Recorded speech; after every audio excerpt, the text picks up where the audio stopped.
Assalamualaikum warahmatullahi wabarakatuh. Salam sejahtera, salam sehat untuk kita semua. Semoga juga teman-teman dimanapun teman-teman berada ya, bersama dengan keluarga baik-baik saja, tetap semangat. Timnas Indonesia sudah di Myanmar, akan bertarung melawan tuan rumah pada tanggal 9 Desember nanti itu di Yangon, dan manajer tim bersama dengan Asnawi sudah tiba ya tadi atau kemarin ya, mereka sudah tiba. Tapi tadi saya coba untuk berbicara dengan Pak Marji ketika melihat anak-anak, katanya udah anak-anak dalam keadaan baik, semua penuh percaya diri ya, relax. Ini penting untuk menghadapi laga pertama, biasanya selalu sulit ya, apalagi Myanmar berambisi untuk bisa menghadang Indonesia. Mereka ingin menang melawan Indonesia, makanya STY minta kepada seluruh punggawanya 24 pemain ini untuk fokus yang menghadapi Myanmar. Ya, STY juga tahu bahwa laga pertama selalu agak berat ya untuk bisa melewati, tapi mereka harus melakukan itu untuk mendapatkan hasil positif.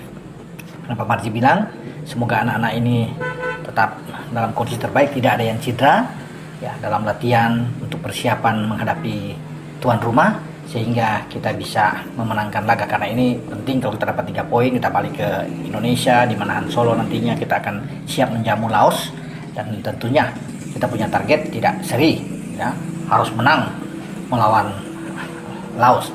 ST sendiri masih tetap menganggap bahwa timnya bisa berbuat yang terbaik ya untuk di grup B ini, karena selain ada Myanmar kan ada Laos, kita akan bertemu dengan Vietnam juga tanggal 15. Kemudian menutup laga, itu laga terakhir di grup B melawan Filipina. Tidak ada yang mudah ya. Orang bisa mengatakan bahwa kita bisa mengalahkan Myanmar, bisa mengalahkan Laos ya, 2 tim bisa mengalahkan Filipina, tapi di mata STY ini pertandingan-pertandingan yang berat, karena semua tim sudah dalam taraf peningkatan, bersiap dengan sangat baik ya.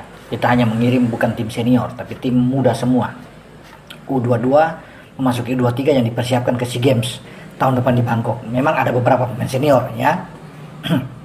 Udah ada Marcelino datang, tapi Marcelino kan tetap bersama, masih 20 tahun, tapi dia sudah terbiasa kalau di STY bermain di tim senior ya. Kita ada Arhan di sana ya.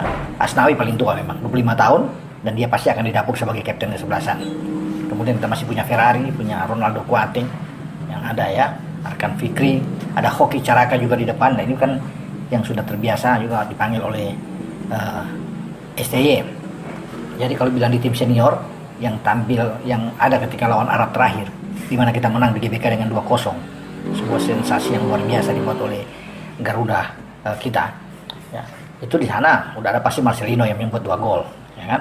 Kemudian Arhan ada, Hoki Caraka ada, ya. Kemudian juga dengan Muhammad Ferrari ada di sana. Jadi 4 pemain ini ikut dibawa sekarang oleh STY memperkuat tim Garuda Muda untuk berlaga di Asian Cup yang dulunya lebih terkenal dengan Piala AFF. Nah, bagaimana tanggapan tuan rumah dengan kedatangan tim Indonesia? Mereka antusias sekali ya untuk bisa menghadapi Indonesia. Para supporter, ya, para pendukung Myanmar itu ingin menyaksikan, karena semua tahu dengan peningkatan timnas Indonesia, walaupun ini datang tim muda, tapi mereka semua tahu bahwa di dalam tim muda ini ada Marcelino, ada Pratama Arhan, ada Asnawi Mangko Alam, ada Muhammad Ferrari, ada Hoki Caraka. Jadi mereka itu mengenal, apalagi ada yang terakhir adalah Rafael Struijk ya, ini striker yang tidak tergantikan di tim senior, masih muda tapi selalu akan menjadi andalan, menjadi kesayangan bagi STY untuk bermain terus di depan ya.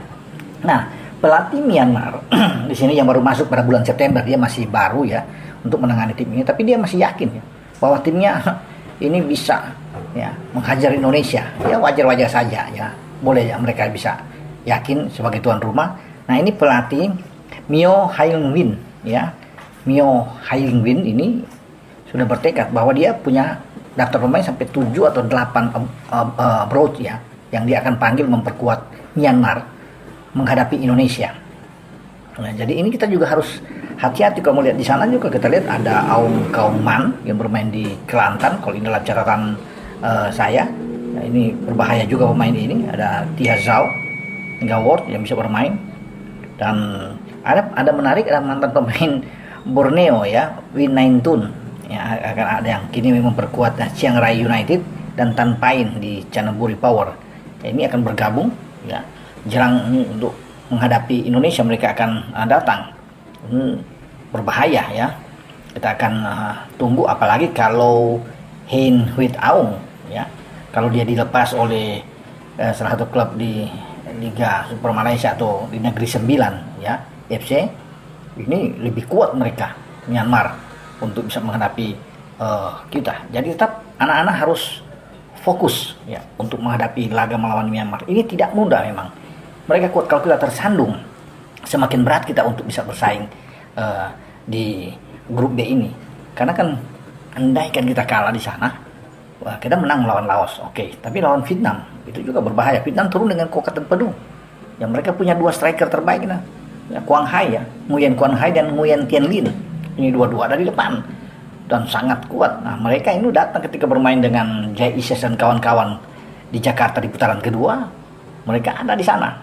Ya, sebelum mereka kalah tentunya. Tadi ada rasa penasaran bagi Nguyen Tien Lin untuk bisa membalas ya, bagaimana mereka tidak bisa menang dalam 3 pertandingan terakhir melawan Indonesia di 2024, bahkan tidak bisa membuat satu gol pun ke gawang Indonesia. Jadi mereka tahu memang dengan tim muda, tapi mereka mungkin tidak peduli, mereka ingin mengalahkan. Nah, makanya kita harus menang melawan Myanmar. Saya bilang tadi kan, kalau kita seandainya tumbang, waduh, akan sulit. Kita akan bermain dengan Vietnam di Vietri Stadion, di markasnya Vietnam. Kalau kita tersandung lagi ya, dengan 2 kekalahan agak berat. Walaupun kita akan menjamu Filipina dalam pertandingan terakhir, di mana Solo dan kita menang, paling tidak kita cuma dapat 6 poin. Nah, ini kan susah dalam persaingan. Kalau kita sampai tumbang lawan Myanmar bisa mengalahkan Laos. Nah, mereka juga bisa mengalahkan Filipina. Ya, bisa saja terjadi. Nah, makanya ini laga yang saya pikir ini krusial.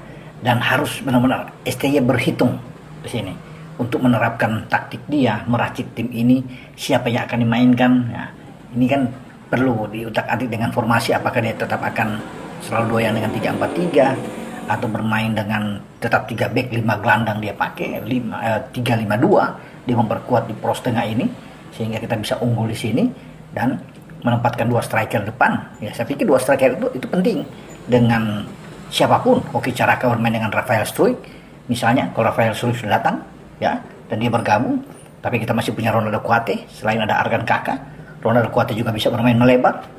Nah, ini kan tergantung STY untuk bisa melihat ya, berani nggak bermain dengan 2 striker sekaligus. Mungkin kita tidak tahu penempatan Marcelino di mana, apakah di belakang 2 striker tersebut atau Marcelino yang nantinya akan menjadi jenderal di belakang tengah untuk membagi bola, istilahnya playmaker. Bisa nggak STY melakukan hal demikian? Karena Marcelino pasti akan menjadi pusat perhatian tentunya dalam setiap pertandingan, bukan melawan Myanmar tapi semua pertandingan. Kalau kita bisa melangkah ke semifinal bahkan ke final, dia akan menjadi fokus bagi semua lawan untuk bisa bagaimana meredam pergerakan Marcelino. Mereka semua tahu dengan kehebatan Marcelino, anak muda ini yang sudah bermain di level senior ya, bersama dengan Jai Ises dan kawan-kawan. Makanya dia selalu akan ditunggu oleh lawan-lawannya ya. Marcelino tentunya akan menjadi pemain utama pasti di sini, dan peran dia sangat vital bagi tim Indonesia. Makanya hati-hati sekali lagi apa yang dikatakan oleh pelatih Myanmar, Myo Hai Nguyen ini. Kita harus betul-betul tandai dengan ini, karena kami ingin menang melawan Indonesia, tetapi kita juga ingin menang, ingin menghantam mereka tentunya, dan itu juga ada di otak STY bagaimana untuk bisa mengalahkan Myanmar. Karena ini penting. Sekali lagi, ini laga pertama, penting untuk kita lewati dengan poin penuh. Jangan sampai kita tersandung ya di sini. Sebenarnya kalau dengan imbang juga kan masih bisa, yang penting tidak kalah. Tapi yang kita butuh adalah menang melawan mereka. Semoga ini bisa mendapatkan hasil yang bagus buat Marcelino dan kawan-kawan. Oke, teman-teman, sampai di sini saya berbicara dengan bagaimana ambisi tuan rumah, karena mereka punya pemain-pemain abroad yang mereka akan datangkan untuk menghadapi Indonesia di grup B kita. Tapi kita tidak perlu takut ya untuk menghadapi tim muda kita. Saya yakin bisa bermain dengan motivasi yang tinggi untuk menyelesaikan laga dengan positif. Dengan Bung Roban, ciao.